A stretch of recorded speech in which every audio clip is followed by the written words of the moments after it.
Olá, soy Mónica Esperidião, coordinadora de la Asociación Española de Mujeres Ejecutivas y Deporte, y estoy hoy con una persona muy interesante de entrevistar para nuestros episodios de Mujeres Referentes. Vamos a conocer un poco mejor Lola Fernández Ochoa, desde su trayectoria en general. Lola, quiero agradecerte muchísimo por aceptar nuestra entrevista. Es para hacer una conversación entre compañeras de industria.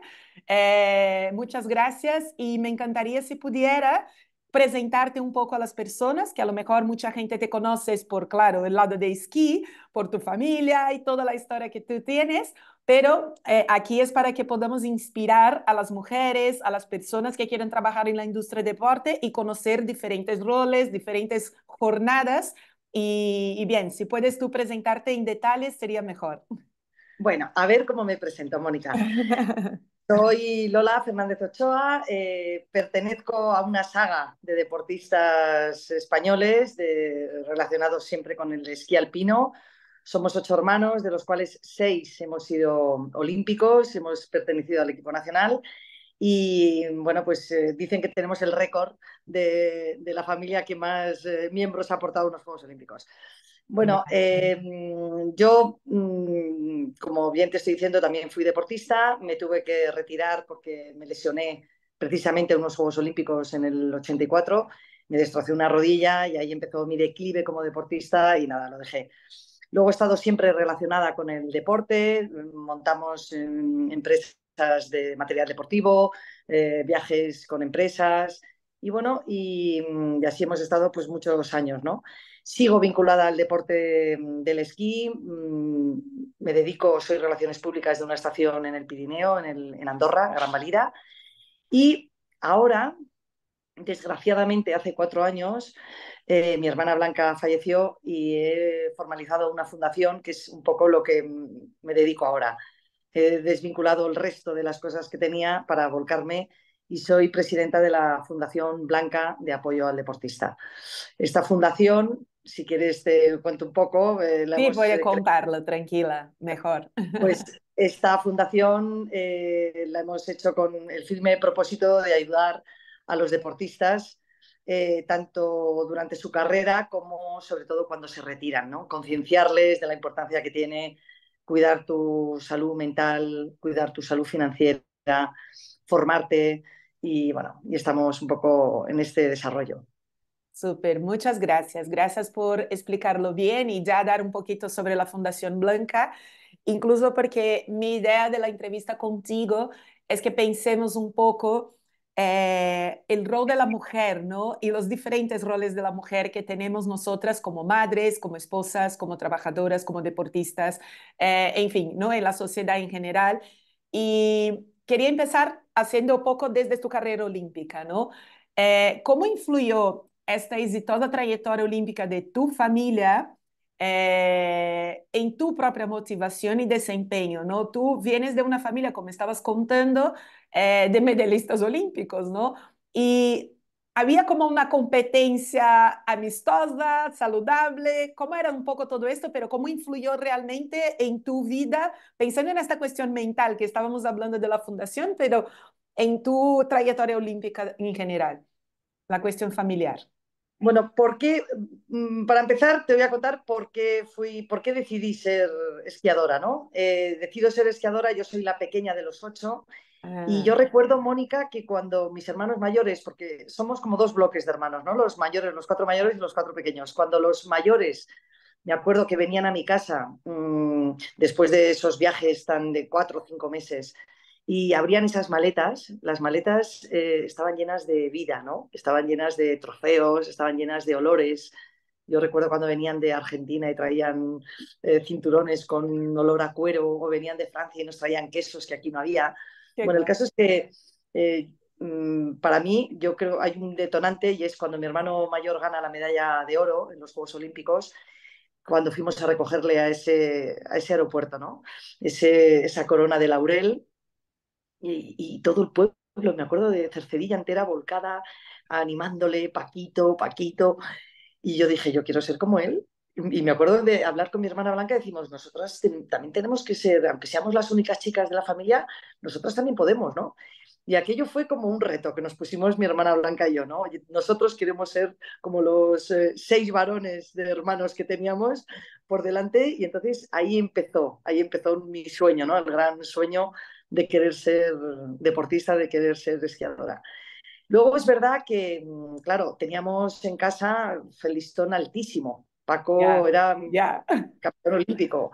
ya, Entonces era difícil, ¿no? Era muy complicado porque siempre nos estaban poniendo, ¿sabes? Como el ejemplo de Paco, ¿no? Teníamos que claro, dar, siempre teníamos que entrenar más que los demás. Digamos que teníamos ahí un peso, la mochila pesaba más de lo normal. claro, Es verdad que luego con el tiempo, eh, esa mochila, que es verdad que cuando eres joven te pesa mucho porque eres la hermana de, con el tiempo te das cuenta que también te abre muchas puertas, ¿no? A nosotras, cuando estábamos en el equipo nacional, a Blanca y a mí, al principio nos pesaba mucho, siempre nos comparaban con los con mayores, que ellos, claro, han sí, conseguido muchos triunfos, y en España el deporte femenino no estaba ni siquiera en auge, ¿no? Yo creo que mi hermana Blanca pues fue una gran pionera, igual que la época de Arantxa Sánchez Vicario, ¿no? Eran las dos sí. únicas, de hecho, las confundían, a Blanca la llamaban Arantxa, a Arantxa la llamaban Blanca, porque eran las dos únicas que en ese momento, Sí. pues algún artículo en los periódicos salía, ¿no? De ellas. Entonces es verdad que ha pesado el apellido, pero luego también es verdad que nos ha abierto muchas puertas.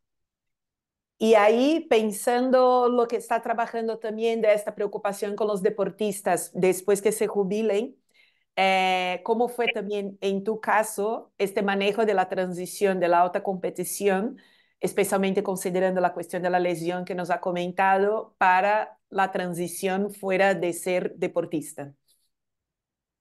Bueno, pues mira, con todos los deportistas que he estado hablando, porque ahora llevo ya 2 años muy volcada en este tema, yo creo que, excepto Carlos Sainz, que es un happy, de todos los que he entrevistado, excepto Carlos Sainz, pero porque no se ha retirado, yo Sí, creo que todos hemos pasado por una transición de que ahora qué hago con mi vida, ¿no? Qué ya, horror. ¿Qué hago ahora si yo lo único que sé hacer es esquiar, ¿no?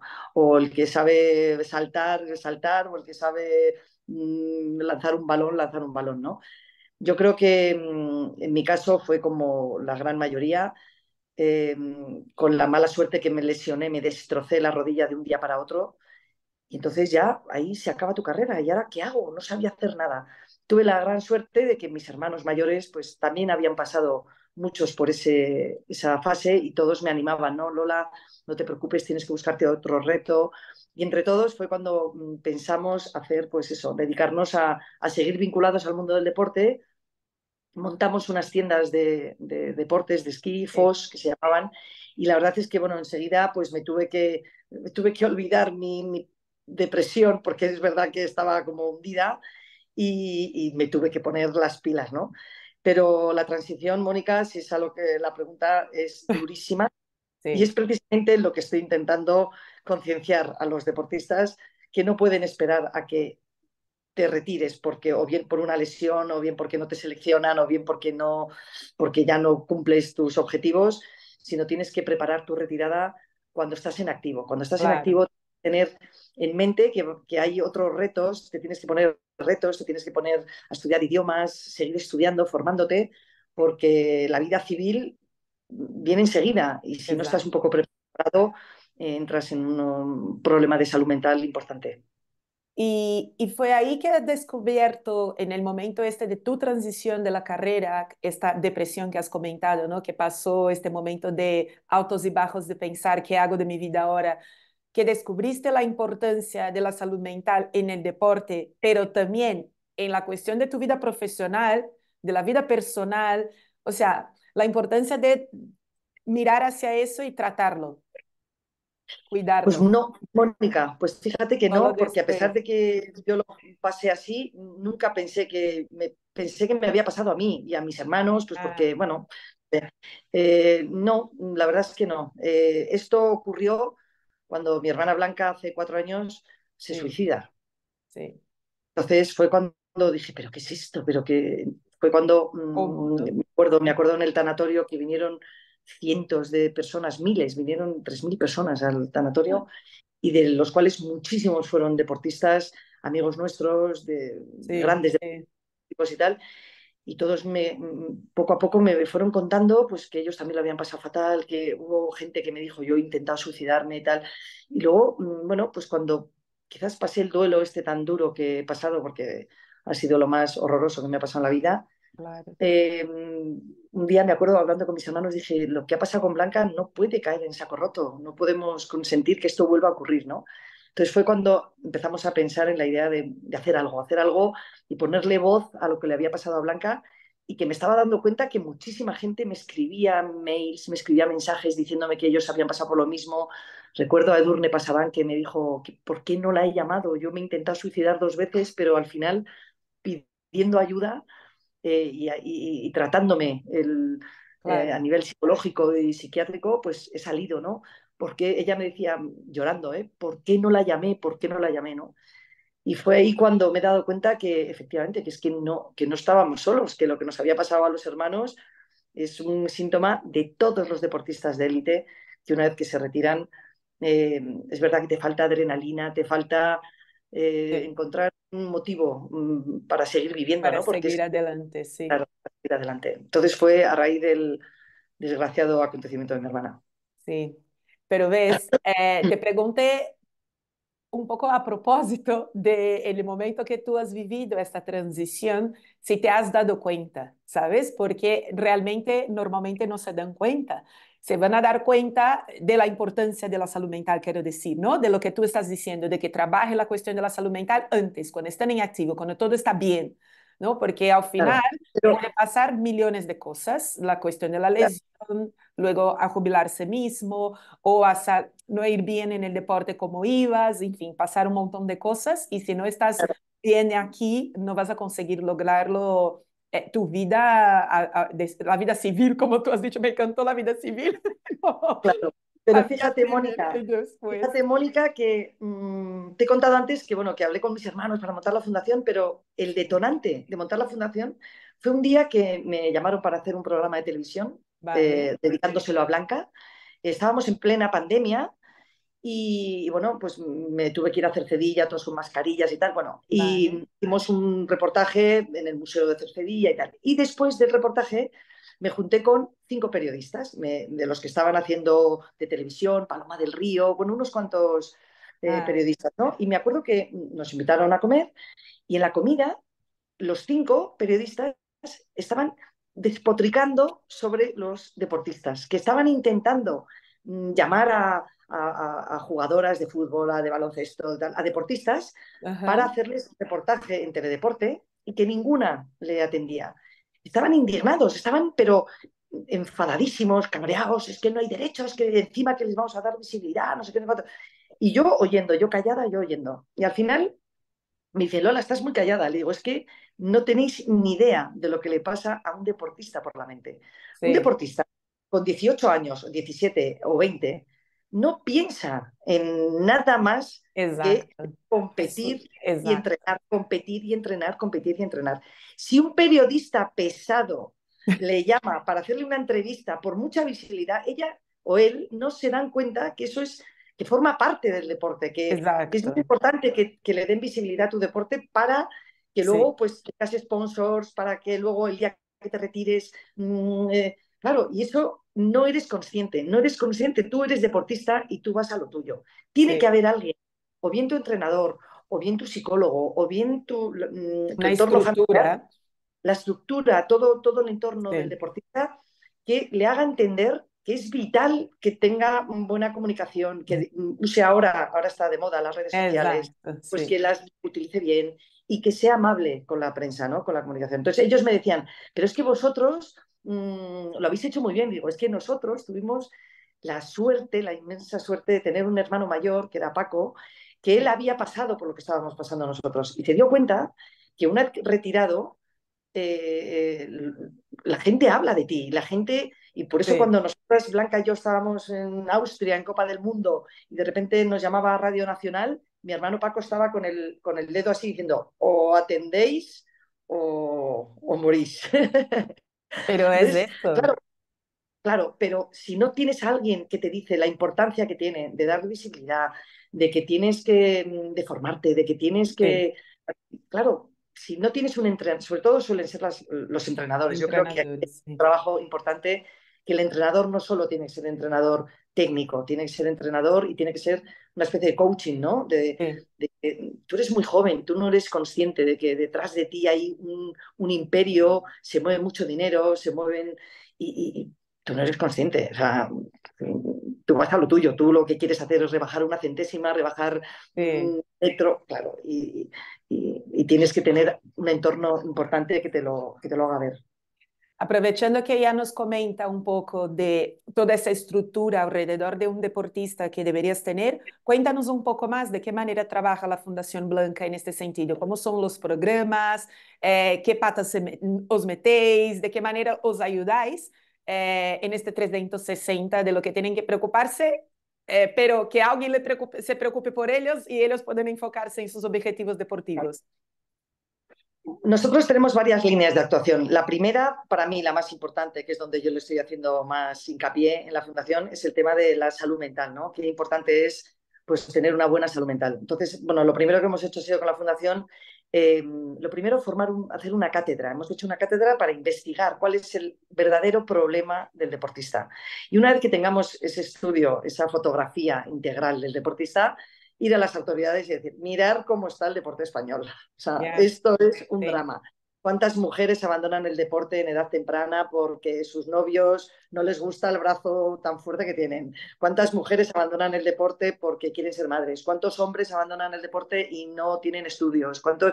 Hay muchísimas preguntas que creo que es importante. Entonces, la cátedra para nosotros ha sido una de las líneas, la primera que hemos trabajado y estamos en desarrollo. Luego hemos hecho un documental muy potente que se llama El viaje, donde hay 20 deportistas que hablan de esto que hablábamos al principio, de la salud mental, de cuando te retiras, el pozo ese donde nos hemos metido, ¿no? Entonces hemos hecho una gira importante por varias ciudades de España, pues concienciando de la importancia de la salud mental. Y una de las últimas cosas que hemos hecho, que formalizamos antes de ayer, hemos hecho un acuerdo con la Liga de Fútbol Bueno, para concienciar a los deportistas de lo que estamos genial. hablando. Hemos hecho unos talleres en los cuales, pues bueno, les hacemos esto, les concienciamos que ahora que están en activo, ahora que tienen 18 años, que están en pleno auge de su carrera, ahora es cuando tienen que preparar su retirada para Sí. que no llegue al día siguiente, ¿no? Tienes que ir preparando y tienes que tener otros retos y tienes que cuidar tu salud mental. Hemos puesto a disposición de cualquier deportista de alto nivel un teléfono, que dentro de poco lo haremos oficial, ya está en Ah, qué funcionamiento, bien. hacer la presentación, para que cualquier deportista de élite, de Dan, pueda llamar 24 horas al día, 7 días de la semana, y le cogerá el teléfono un psicólogo. Porque también Genial. creemos que muchas federaciones, las instituciones todavía no lo tienen Exacto. interiorizado. Es Sí. importante tener un psicólogo, pero no solo un psicólogo deportivo que te prepare para Juegos Olímpicos o unos mundiales, no, para que rindas más, no. Esto está muy bien, por supuesto que está muy bien, pero también tiene que haber, es gente muy joven, un chaval de 18 años, te deja tu novia y a lo mejor al día siguiente no rindes en una competición. O sea, Exacto. creo que tiene que haber psicólogos, aparte que no tengan que dar luego el parte a la federación. No, o sea, yo creo que el deportista es muy duro, es muy cerrado, le da miedo, le da vergüenza pedir ayuda, y creemos que esto es lo que tenemos que hacer, concienciar y visibilizar que pedir ayuda no es No es de de flacos, ¿no? cobarde, No es de... Exacto, es de exacto. valientes. O sea, pedir ayuda es de valientes, y creo que el que lo interiorice y el que lo entienda tendrá una batalla Genial. importante ganada. Mira, para irnos llegando al final, nosotros, AEMED, trabaja con la cuestión de que tengamos más mujeres en la gestión de deporte, ¿no? Queremos visibilizar a las que ya trabajan para inspirar a las demás y generar oportunidades para que las que vengan puedan entrar y puedan trabajar, en fin, ¿no? Todo lo que me está contando, tengo una pregunta desde que cuando hemos cerrado que íbamos a hablar contigo, que es lo siguiente, ¿no? Tú estás contando mucho del rol del deportista, la importancia de que ellos piensen en su salud mental desde la carrera, del inicio de su carrera, ¿no?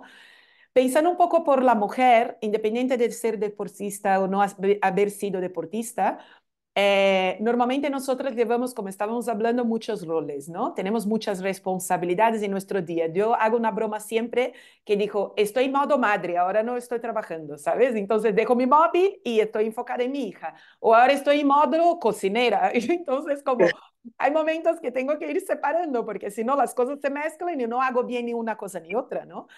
Y muchas veces nos cuestionamos. Y normalmente en el rol como madre nos cuestionamos, nos juzgamos, nos culpamos que no estamos haciendo bien, que no estoy cuidando bien a mi hijo, ¿sabes? Como siempre nos estamos sabotándonos, cuestionándonos a nosotras mismas eh, si estamos haciendo bien las cosas, ¿no? En el trabajo, cuando pasa una cosa, pensamos mil veces, pero ¿por qué me está pasando esto? ¿Sabes?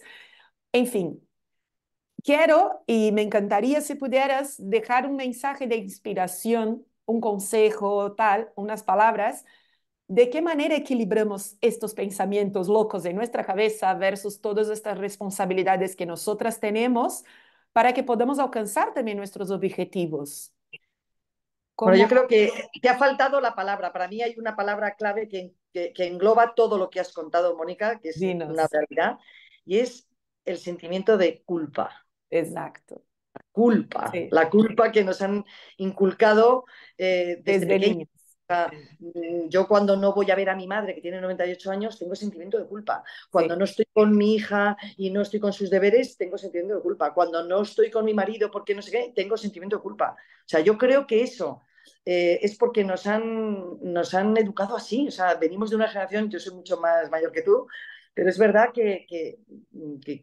es que nos han educado así. Yo creo que sí, esto es generacional.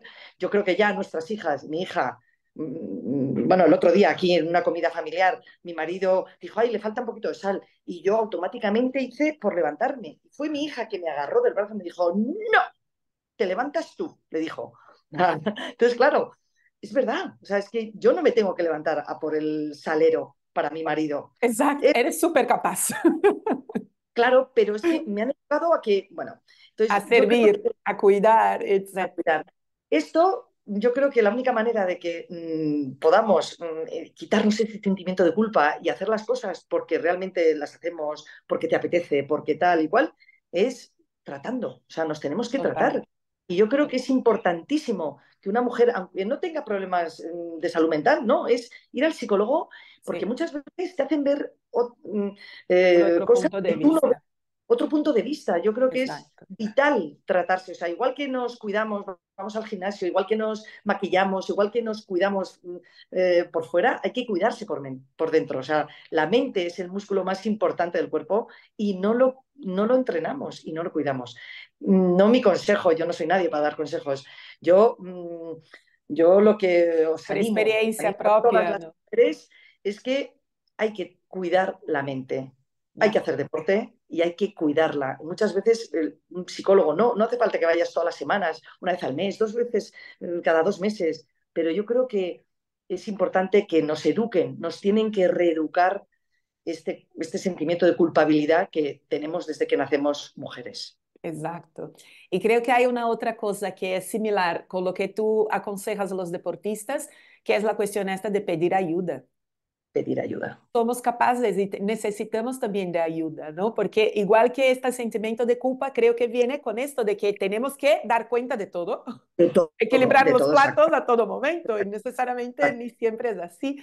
Exacto. Lola, muchísimas gracias. Nada, muchas No gracias a sé vosotros. si quieres añadir algo más. Yo solo tengo que agradecerte. Ha sido cortita, pero ha sido al punto. Espero que haya inspirado y sí que creo que ha inspirado a todas nosotras con este final principalmente de que tenemos que cuidarnos la mente para que podamos llegar a donde queramos y hacer las cosas bien y para nuestro día a día, ¿no? Independiente del momento que estamos. Muchísimas Claro que sí. gracias. Y bueno, yo lo único que me gustaría añadir ya a esta entrevista Claro, venga. es que necesitamos más mujeres dirigiendo el deporte. O Sí, sea, es una vergüenza que solo haya dos mujeres de ya, presidentas. Yo creo ya. que tenemos que empezar. Yo ya a mí me ha pillado un poquito mayor, yo ya no tengo bueno, Nada, tengo seguro que mucho tiene mayor, muchos a aportar. pero hay que animar a todas las mujeres que cuando acaba tu carrera deportiva, seguir y dirigir, porque porque somos mucho más capaces, tenemos otras visiones que a lo mejor, Exacto. por supuesto, con ayuda de los hombres, ¿cómo no?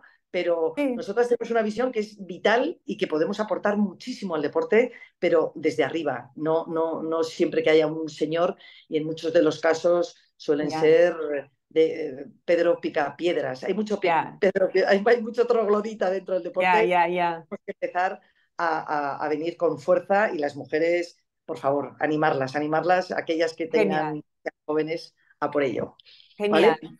Con tu entrevista es un ánimo más.